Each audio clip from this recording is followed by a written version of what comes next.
Hi guys, welcome back to my channel and welcome back to another What I Eat in a Day. Now I'm very excited for today's video because not only am I obsessed with food, as you guys know, but literally all of the food that I ate on this day, that we ate on this day, was so good.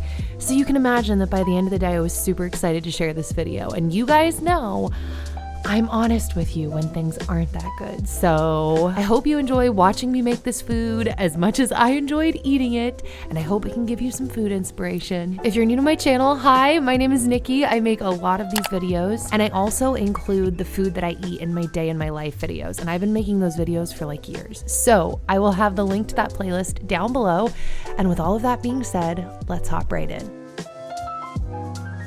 So I'm literally just putting this shot in here to show you all of the tomatoes that I picked from my garden on this morning. My tomatoes have not been perfect, but they've all been tasty. Also, Logan eats 3 meals with us, or at least he eats from his purees or does kind of baby-led weaning all 3 times a day. So I set Logan up in his high chair and just thought he looked cute. I got these random shots. If you're interested in knowing what kind of purees Logan is eating, I actually made a video sharing all of the food combinations and how I prepped literally like 3 months worth of baby food in an hour. So I will also try to remember to link that down below. They're all super nutrient dense baby food purees, and he's liked all of them so far, at least I think. Now, part of what probably made this food so good on this day was that we started our day off with a dance party. Oh yeah. I was just craving moving, and so we blasted some music on our Bose speakers. Do any of you guys do this? Like perform dance party songs for your children? Because we do this. I mean, not like all the time, but like very regularly. Okay, so we're starting off with meal 1, and that is a strawberry vanilla oat smoothie. So here are all of the ingredients that I used to make my smoothie, and I started off by taking these organic frozen strawberries that I buy from Costco. I basically buy all of my frozen fruit at Costco because they have a lot of organic options, and I feel like the price points are really great. Then I poured in some organic oats because oats are good for you in general, and they're also good for encouraging breast milk production. Then I poured in maybe like a tablespoon-ish of this brain octane oil, basically just some good fat for my smoothie. Then I added in about a tablespoon, maybe, guys, I'm so bad with measurements, of our homemade vanilla extract. Then I added in some Wetherspoon organic Manuka honey, and then I had to add in some hemp seeds because I literally will look for any reason to add hemp seeds to anything. You guys already know that. The seeds are high in good fat and protein. So then I added some water and blended up my smoothie. And I like to do this first before adding protein powders, especially collagen protein powders, which is what I decided to add because I feel like the collagen sticks to the side of the blender if I add it in before I add the liquid. Now, normally I like savory things for breakfast, and I'm not gonna lie, I do kind of wish I had made some eggs on the side as well, but in regards to the taste of the smoothie, it was delicious. Oh, and I had to add hemp seeds to the top as well. Hemp seeds are so good. They remind me of the texture that is outside of these ice cream bars I used to buy as a kid. I think they're called like Goody. They have like chocolate and strawberry. I don't know. The texture of hemp seeds are amazing. All right, so random close-up shot of the mushroom that I was gonna use in my lunch. We just watched a documentary about mushrooms, by the way, and now I'm like super fascinated by them. So I decided to make these crispy burritos, and here are all of the ingredients that I used to do that. By the way, shout out to Siete for sending over these cassava burrito-sized tortillas.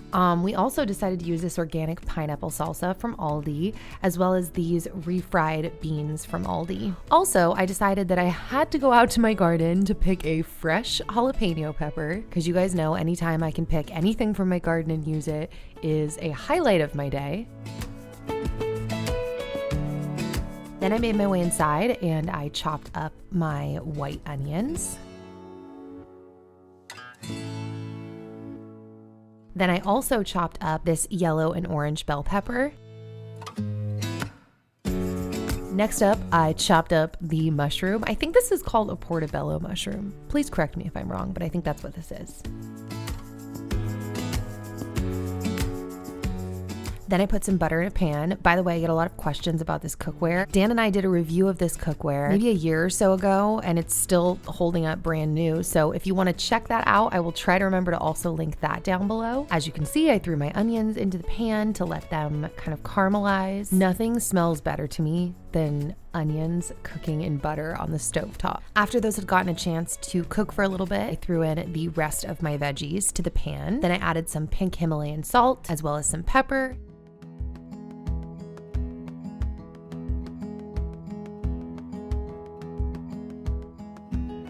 By the way, Logan is still obsessed with this straw. He loves these little straws so much.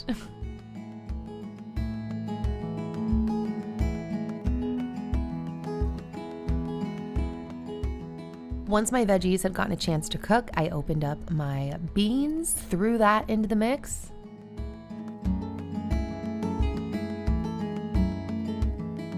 And then while that was cooking, I decided to make some guacamole. So I just cut open my avocado, added in some white onion. Then I added a bunch of lemon juice. As you guys know, there's no such thing as too much lemon juice in my book.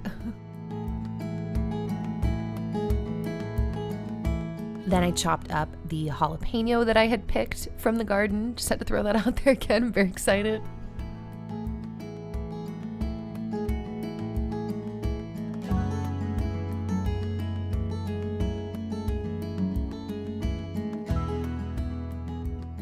I also chopped up some cilantro.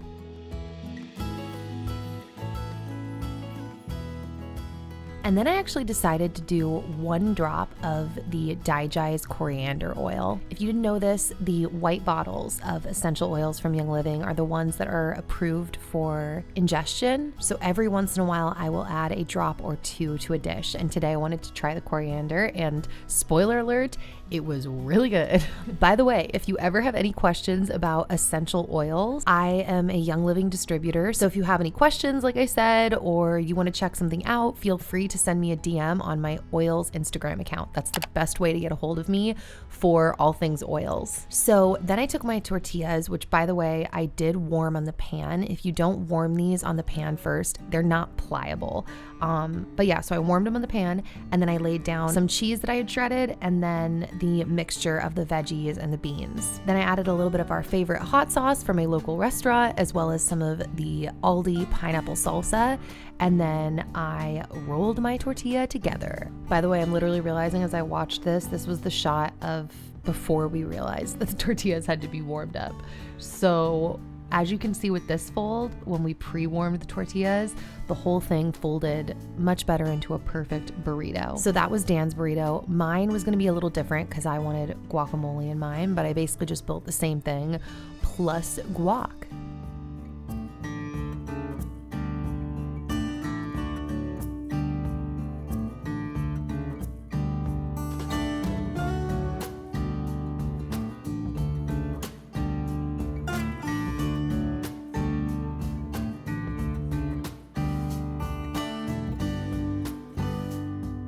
By the way, if you don't know how to roll a burrito, you basically just fold up from the bottom, then you fold in the sides, and then you roll it over, and you've got a perfectly folded burrito.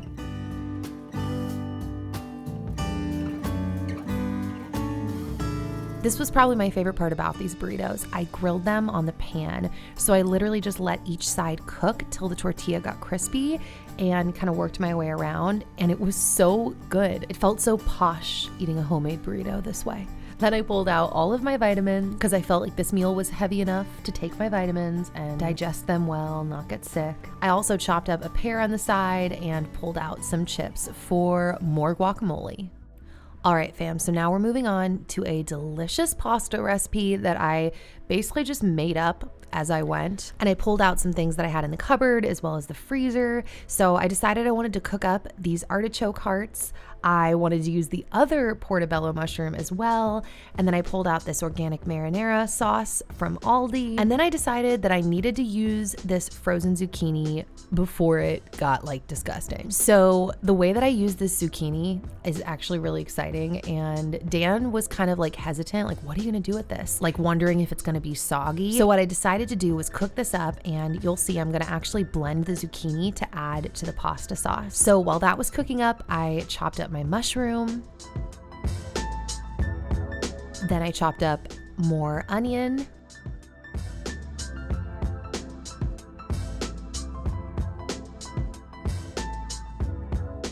I didn't get footage, but I had already taken the zucchini off of the stovetop at this point.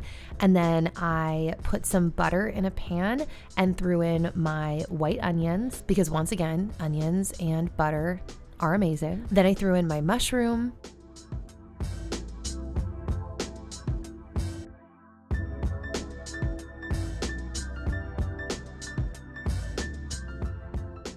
Now, while that was cooking, I took the zucchini that I had cooked up and I put it in the blender with a little bit of water, and I blended it till I got it, you know, smooth, creamy.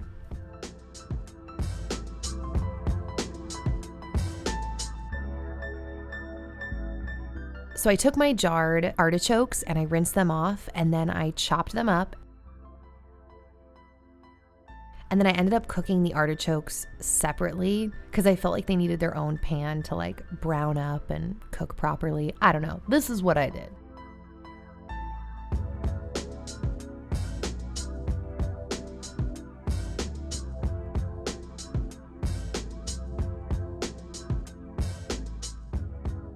After my artichoke had gotten a chance to cook for a little bit, I added in some of our garden garlic. I still feel so proud of that as well. As you know, if you follow my channel, garlic takes like 9 months to grow. So you better believe I'm gonna mention that it's garden garlic every time I use it. So then I poured my pasta sauce into the pan once the veggies had cooked. Also, life hack, if you don't do this, you should do this. I always add water to the end of my pasta jar to shake it up and get the last little bit out. So as you can see, I added the rest of my veggies back to the pan as well.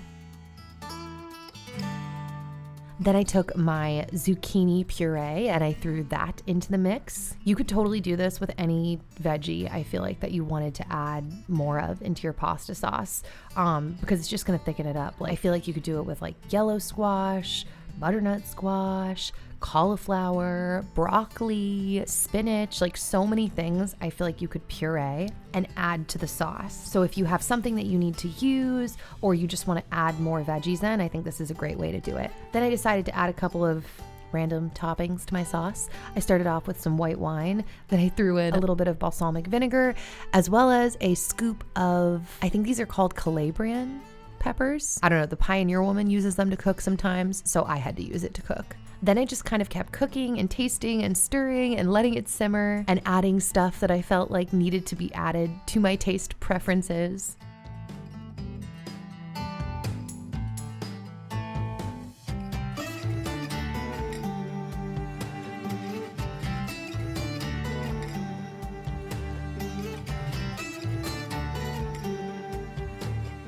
Then I had cut up some fresh mozzarella that we had gotten from Costco, and I just added the chunks to the pasta sauce.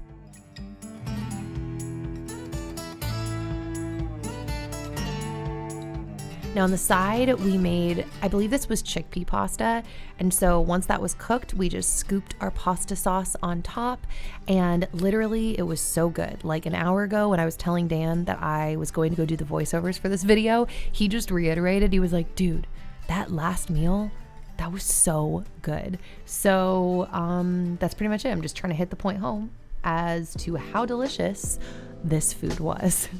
So I hope that you guys enjoyed this video. If you did, please consider giving it a thumbs up. And if you're new to my channel, please consider subscribing.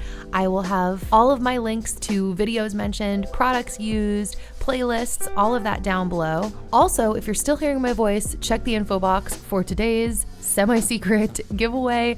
And with all of that being said, I will hopefully see you guys back here soon with another new video. All right, bye.